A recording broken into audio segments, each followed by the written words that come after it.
Hello, it's Mr. Burns here. We're going to talk about Virginia's legislative branch, which you should know a little bit about from your 9-box chart. The General Assembly, House of Delegates, the State Senate.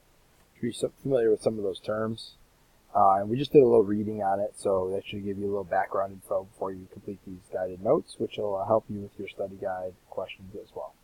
Okay, so you don't need to write anything on this slide, but here we go. We're halfway down the second page on your notes. It should look something like this right here, and this is where we're going to start.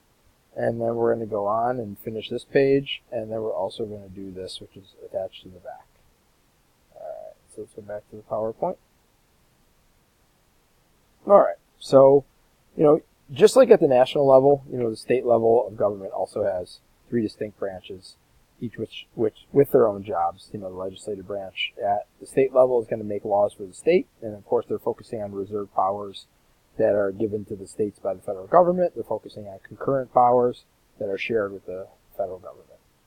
Okay, the executive branch, governor, lieutenant governor, attorney general, etc., are going to enforce or carry out laws, and then the judicial branch, the state and local judicial branch we talked about, they will interpret laws and try cases and listen to civil cases, etc.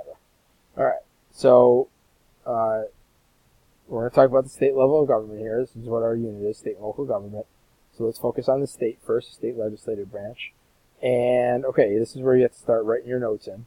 So the Virginia Constitution is going to be the document that is going to govern these 3 distinct branches. Okay? The legislative branch is the General Assembly, and its job is to make laws for the state. The executive branch is headed by the governor, and their job is to enforce or carry out laws. And the judicial branch is the Virginia court system, and of course its job is to interpret laws, try cases. Okay, we already really talked about this, so this unit will be focusing on these 2 topics, the state legislative, state executive, and then we'll get into local legislative and local executive as well.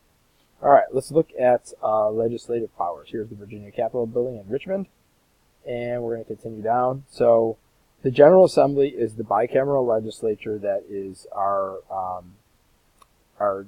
governing body, and its job is to make laws for the state. Okay. Now, one interesting fact about them, of the General Assembly, which, by the way, is made up of 2 houses, the House of Delegates and the Virginia Senate, or the State Senate. They meet annually for a fixed number of days. Okay? In odd years, that's going to be 30 days. And in even years, that's going to be 60 days. And the reason that in even years it's longer is because that's the year that the budget is discussed and passed. Okay, so every even year. So this year's 2018. So the budget will be passed sometime this year. The state budget will be debated and passed. The governor will prepare it, and the General Assembly will hopefully pass it. Okay, so that's one interesting detail. These are all people working part-time jobs. This is a part-time job. They're all working full-time jobs. Some of them are doctors, some of them are farmers, some of them are lawyers. They all have different tasks that they do outside of this. It's not a full-time job. All right, let's look at the House of Delegates. They are elected every 2 years, and they have 100 members. So they're going to represent a smaller portion of the state. Okay, and the State Senate is elected every 4 years, and they will meet. There's 40 of them. Okay, so they're going to represent more people. They have bigger sections of the state that they represent. Okay, all right. So let's quickly look at the lawmaking process. It's almost exactly the same as the national lawmaking process. Of course, the bill is proposed by a member of the General Assembly or introduced. Right. Step 2, the bill goes to committee. They review it, they research it, they revise it, they edit it. It might not make it past committee. It might die in committee, but they vote on it, and if it votes favorably, then they will pass it on to the House of Origin, where it will be debated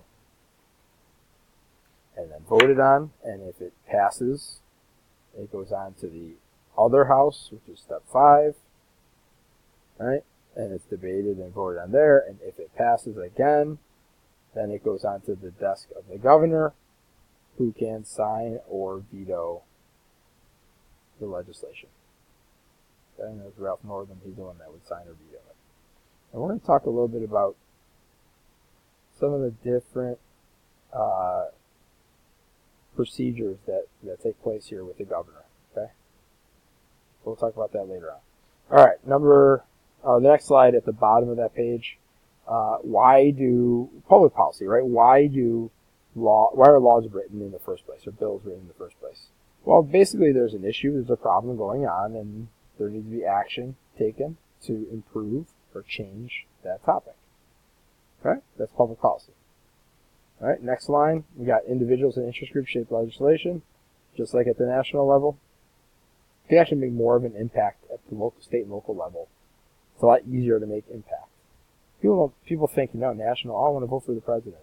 Not as important, really, when it comes down to it, as voting for someone as your governor, your members of your General Assembly, your members of your local government. All right, and one more reminder, the 10th Amendment, don't forget about that these powers, it's stated in the 10th Amendment that anything that is not given to the national government is set aside or reserved for the states and the people. Okay, so that's where they're working with. They're working with the reserved powers at the state level. They're working with concurrent powers as well.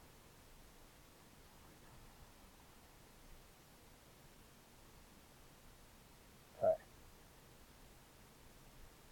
Let's continue on here.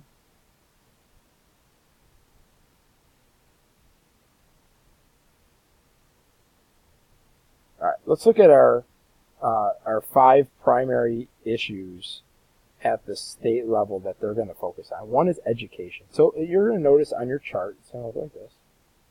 I want you to write my example here, and then I want you to try to create an example in this space here. Definition goes right there. Okay? So let's look here. We got education. Okay? State, the SOL. We think of SOLs, we think of curriculum that teachers must teach. We think of the standards that we must teach. This is in order to promote active, informed citizens, or citizenry, one of your vocab words. Okay? So one example is establishing minimum standards for local schools. Okay? That would be one example. Maybe you can come up with an example of your own, how you think the state government impacts education. All right, next is public health. One of the things that they must focus on is promoting, protecting our health through legislation, through laws. Funding health benefits, okay? Making sure that people have access to health benefits. All right. Next is the environment. Promote national resources to maintain national resources. One thing, improve water quality in the Chesapeake Bay. That could be an example of what the state legislative branch would do there to promote the environment. All right, 2 more. We have the state budget. Okay, every 2 years, the governor is going to prepare a budget, and it's going to be one of the responsibilities of the state legislative branch General Assembly to approve that biennial budget. So an example here, add money, add $10 million to state budget for road projects. That's just an example. What else might they add?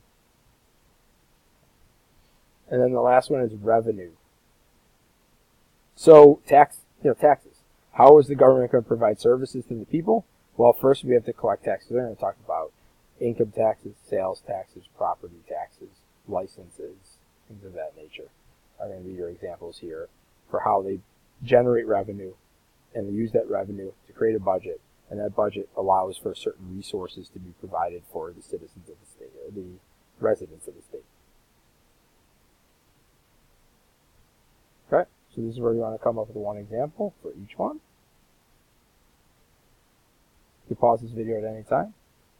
And remember, you're going to use this handout to complete your study guide questions for the section State Legislative Branch on the General Assembly, the House of Delegates, the State Senate, public policy at the state level, the bill to law process at the state level, and the issues at the state level that they primarily focus on. Okay, thank you.